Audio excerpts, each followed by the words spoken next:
I want to talk about exhibits. Every year, ACB, and I know the NFB, National Federation of the Blind, they do this too. At their conventions, they have an exhibit hall. Our exhibit hall this year, the space, I felt like was not as big. Like the room that we had it in had been bigger in the past because they change venues every year. I heard that the person who coordinates the exhibits, he said that he had to actually turn companies away who wanted to be in our exhibit space because there wasn't enough room for them. Like the exhibit hall itself was packed, jam-packed with booths. I spent so much time in the exhibit hall. It's absolutely ridiculous. There were some really cool things there, and also a couple of my friends I found out as I was walking through were there. A friend of mine who works at Guide Dog Foundation, she was there that week with a few of the trainers, and just like other people that I knew were at booths, so it was really cool to see them. I'm Janine Stanley, and I am the Director of Customer Success and Engagement here at Aira,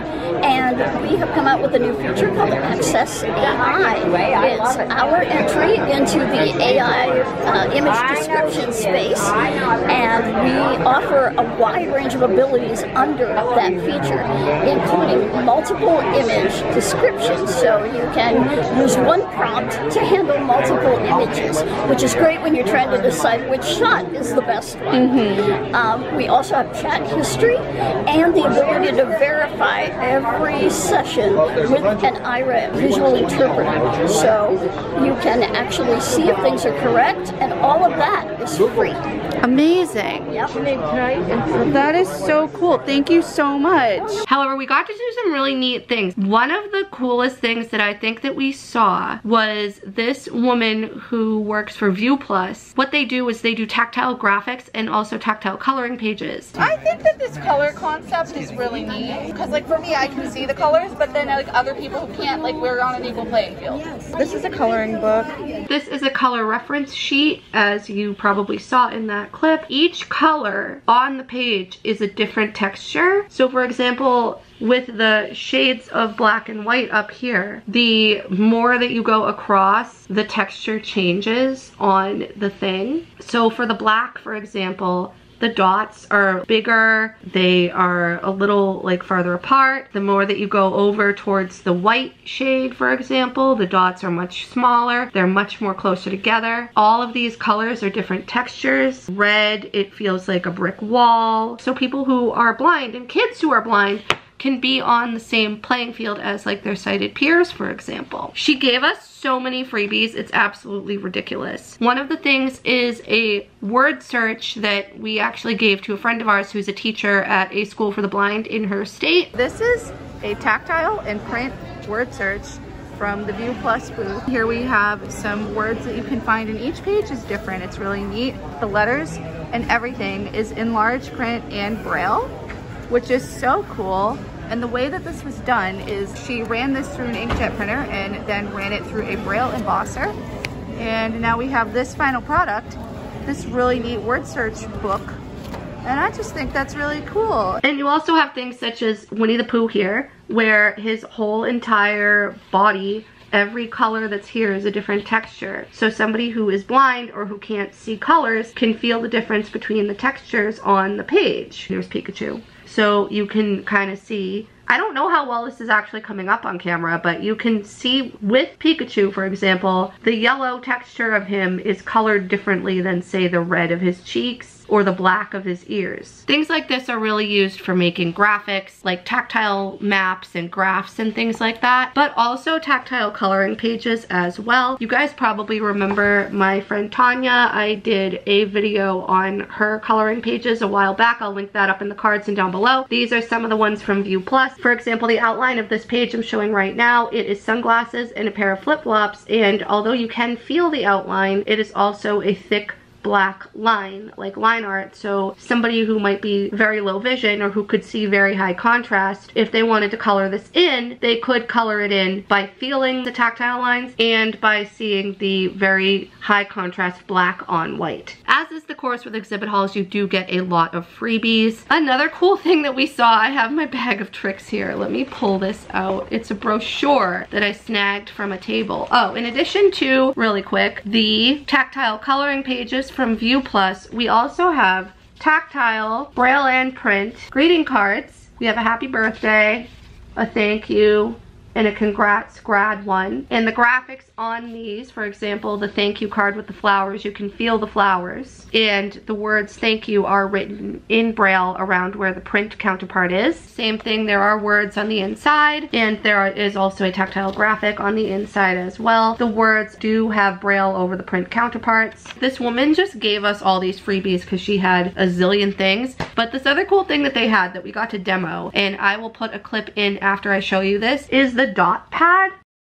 It's by Dot Ink. This is the brochure. It connects to an iPad via Bluetooth, I believe. You can also connect it to a computer via Wi-Fi. If you draw on the application with the iPad, it will show up on this tactile drawing pad here, so you can feel it. Again, it's something that is typically used with tactile maps and graphs and things like that for school, but you could also do drawings on it. We're at Dot Ink, and they're from South Korea.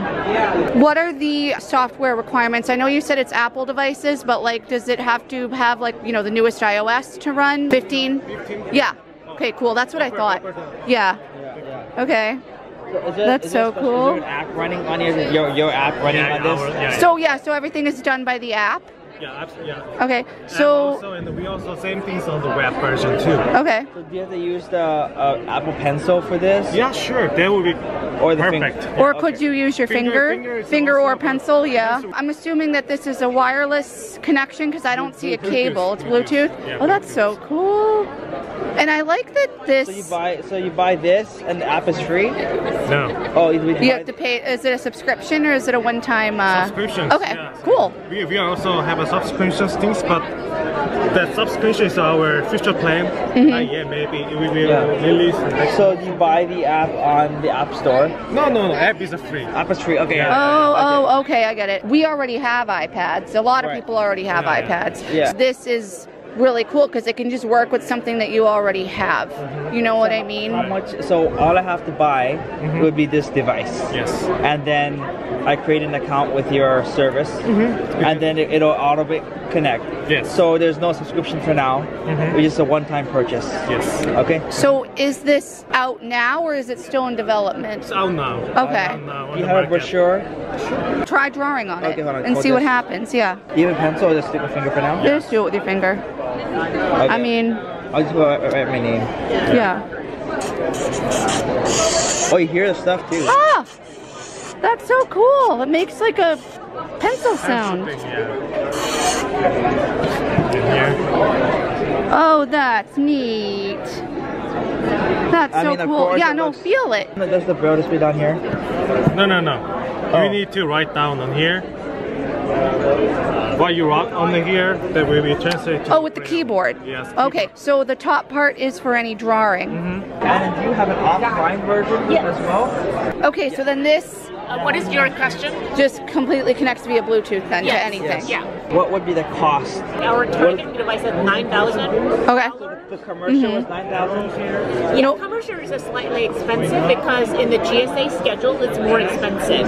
But like a targeting to corporate side, then we can have a partnership price. So Right. So you gave us the commercial price, right? So what would the individual price be? Is that the same? Like if 12,000. Okay. Another cool thing that we saw at the exhibit hall, I did not get to actually demo one. I held it though. OnCard demoed it. The WeWalk cane. I'm gonna put in a couple clips right here. I asked one of the founders a couple of questions and did a little overview of their booth and kind of what it is. We're at WeWalk right now, and this is the smart cane that has GPS capabilities. You can hook it up to your phone via Bluetooth. There is an app. They have the Gen 2 right now. There is a show price for attendees that is cheaper than the market retail price. You can even call Uber or Lyft from it. You can pair your headphones to it. There's even a flashlight that we accidentally turned on while we were holding one of the canes. They come in various sizing, and the grips come in black, gray, or white, and there are buttons on there to adjust the level of vibration and even the sound output as well, because it can talk to you, and that's kind of why you would want to pair your headphones to it. I just think it is so neat. It does vibrate.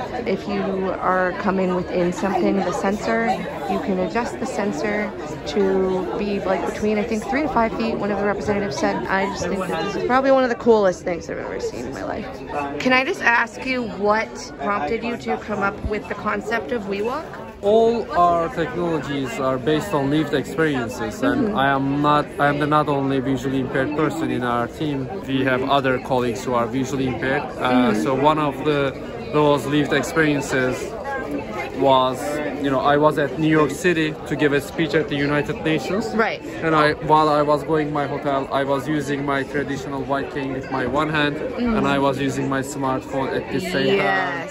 And I was pulling my luggage. So it was so complicated for me. I say that constantly. We really could do with a third arm. So a friend of ours and OnCar, they both actually bought one. They don't ship, I think, until like October, November. You can change the tip out as well, so you don't have to use the tip that it comes with. If you want to use a different one, you can change it. Also, like, just the whole general smart thing, I just think that's so cool. I'm really looking forward to OnCar getting his and to trying it out when he has it. And then maybe in the future I'll get one, maybe next year. You may have noticed this bag that I've been pulling things out of. It's from Glidance. They also, in addition to the bags, gave us hats. I somehow ended up with 2 of these. I think because the first day that we went there, OnCar had a tote bag from Maggie VR. It's a VR headset and you can use your phone as a magnifier. So they put a Glidance hat, the Glidance people, into the Maggie VR bag, 1 each for us. And then we also took a bunch of High Chew candies that they had on their table because they said take them. So then the next day, when we went and we actually demoed Glide, Glidance is the company, Glide is the robot guide dog. They each gave us a swag bag. So like I got one, OnCar got one, 2 of our friends that were with us each got one, I think. We got the hats in addition to the bag and like their little business cards and some more High Chew candy. I'm going to put in clips now of my demo with Glide, and then I'm going to talk about some thoughts that I have. Can you tell me who you are? Your name is Amos, right? Amos Miller, yeah, the founder and CEO of Glidance. Okay, and what is Glidance? Glidance is a company and we're developing Glide. Glide is a new mobility aid. And the uniqueness about that is that it uses autonomous driving technology to guide the person. So basically it has 2 wheels on the ground, a long handle, you hold onto the handle, you nudge the device forward and the wheels begin to steer autonomously. They steer a little bit to the left, a bit to the right, and basically guiding you along the way, guiding you around an obstacle, keeping you on a safe path and all the way to your destination. So can I ask you how the software is able to determine that? Is the software in the unit? Software in the unit, yeah. There's a camera right by the handle. Oh, there is? Oh, okay. Yeah, there's a camera up here. There are a whole bunch of sensors in the body of the device so it can detect everything around it. And detect where the obstacles are, what the obstacles are, and then it calculates a safe path to guide you on, and then it steers the wheels to guide you on that path. Okay, what is the power supply?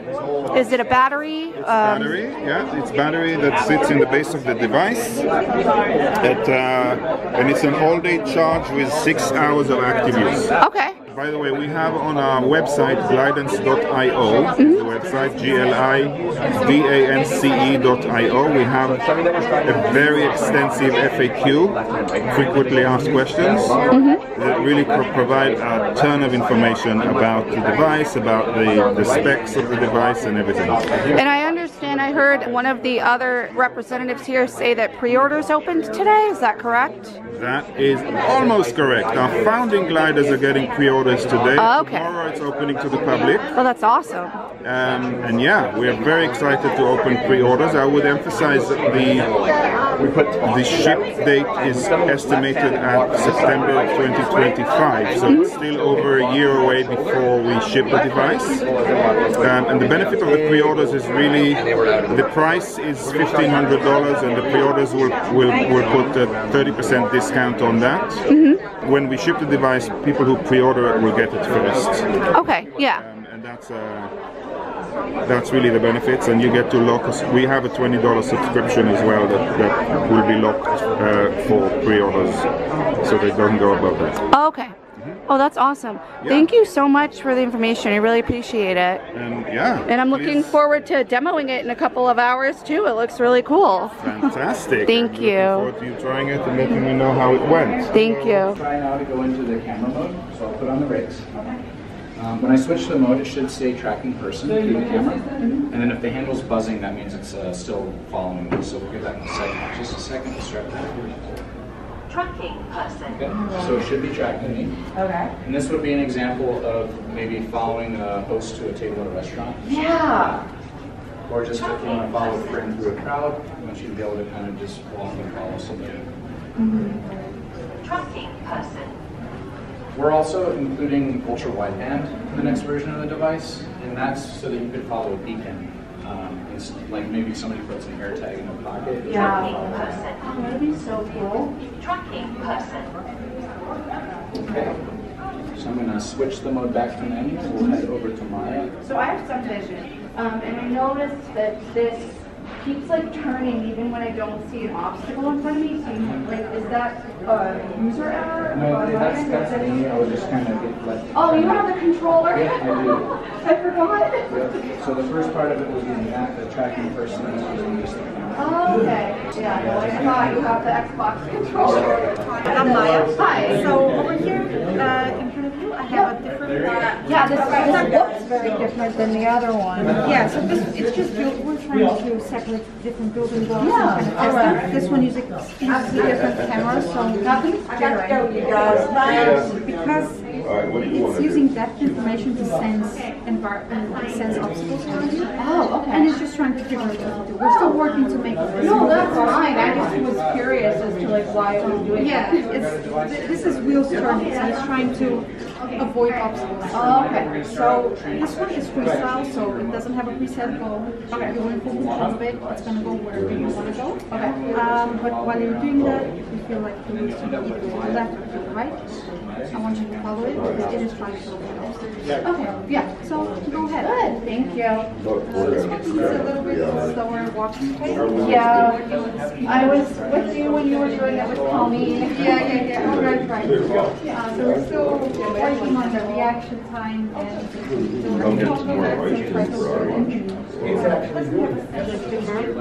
right. Well, it's still new technology too. Yeah. So for example, if we're running in front of you, it's gonna guide you away from me. The wheels turn. It wants to guide you away from me, so I want you to follow that. Oh yeah, it does. Wow. At the end, you want to combine what you tested before, right? And obviously obstacle avoidance. Yeah. And kind of have so you would be able to select, let's go to the store, and it would guide you there. Yeah, that's what Kyle was saying. It would avoid obstacles while you were going. Yeah. Or if you just wanted to go for a walk, where there's if you know where you're going, right, you can just press the button and it would be a freestyle, so it wouldn't really guide you towards anywhere. That's really cool. Do you feel like it's easy to follow? Yeah. Except for the shakiness and I do, yeah. I think that this is a really awesome concept, to be honest with you. So I think that Glide is really cool. I think that the shape of it is interesting. A lot of people were comparing it to vacuums or to the Fisher-Price little toy that you push. I think that the concept of it is really neat. I just don't think that it's super portable. I know that you can bring it through TSA. It should not count against your carry-on items. It's more seen as like a medical device. I personally think that I would be more apt to get a WeWalk, but I think that Glide is really neat, and I'm looking forward to seeing more of those out in the wild once they're out. I feel like I have hat hair now, whatever. It was really neat to speak with their founder and to do the demo. One more thing, I'm going to demo these in a separate video later on, but Way Around was there, and if you guys don't know what Way Around is, this is a bag with various freebie samples of Way tags. They're these little NFC tags. They are varying purposes. You can kind of like stick them on a magnetic thing, you can put them on a sticker. We saw ones on chip clips and sewn into buttons on shirts at the Way Around booth. You can write to them through your phone if you have the app. Here's the little info sheet. You can get the app and you can put it on any sort of thing that you want. Here are a few examples. People use them to label clothing. In the convention, actually a lot of the rooms had a WayTag sticker underneath the room sign, like in the convention center. So if you tapped your phone, or if you didn't have a phone that read NFC, if you tapped an NFC reader to the card, it would tell you what it is. I've never actually used them to label things before, but what I like is that you can write to them indefinitely. So like you can override what the tag says. Like if you're labeling food in your pantry, or if you're labeling a cleaning product or whatever, you can put in whatever you want for the description, and then when you tap your phone against the tag, it will tell you what it is and read out that description. I'm gonna probably do a little demo of these in a later video. Like I said, they've been around for a long time. I don't remember if this is their first time at convention or not. I think that the booth that was in the exhibit hall, they were there for Blinded Veterans Association. They were not necessarily there for ACB. The ACB and BVA collaborated this year for their convention, and I hope they do that more in the future. Thank you guys so much for watching. I hope you enjoyed this. Please leave any comments, feedback, and suggestions down below, and subscribe if you haven't already. I will see you in the next one. Bye.